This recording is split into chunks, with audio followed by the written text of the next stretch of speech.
Blackmail రాజకీయాలు, ఉల్టా blackmail చేస్తాడు. ఎవరైనా న్యాయం అడిగితే, రావాల్సిన డబ్బులు అడిగితే వాళ్ళని బ్లాక్మెయిల్ చేస్తాడు. ఈ first time in the history of the state. బాధ ఉంటే పిలిచి మాట్లాడతారు, సమస్యను పరిష్కరిస్తారు. ఇవాళ కాకపోతే రేపిస్తామంటారు. కానీ రేవంత్ రెడ్డిది అంతా ఉల్టా. ఇప్పుడు ఫీజు రియంబర్స్మెంట్ బకాయిల కోసం ఇవాళ కాలేజీలు బంద్ చేస్తామనే పరిస్థితి ఎప్పుడైనా విన్నామా చరిత్రలో? బంద్ చేసిండ్రు కాలేజీలు.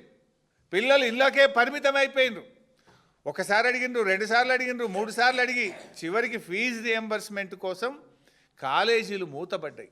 మూతబడితే రేవంత్ రెడ్డి బ్లాక్మెయిల్ ఏంటంటే పోలీసు వాళ్ళని కాలేజీలకు దోలుతాడు, విజిలెన్స్ వాళ్ళని కాలేజీలకు దోడి కాలేజీ యాజమాన్యాల మీద కేసులు పెట్టిండు.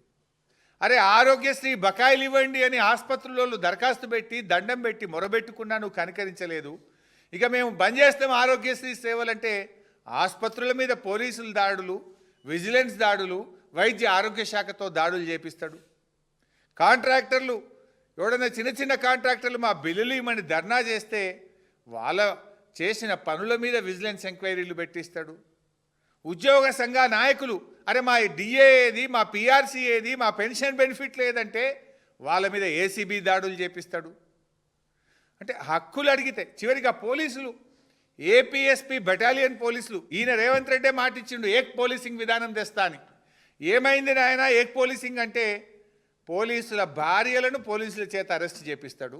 ఆ ఏపీఎస్పీ పోలీసులను 20 మందిని సస్పెండ్ చేసిండు ఇవాళకి. బ్లాక్మెయిల్ రాజకీయం ఈ రాష్ట్రంలో. ప్రేమ లేదు, ప్రజాపాలన కాదు, ఇది ప్రజా కంటక పాలన.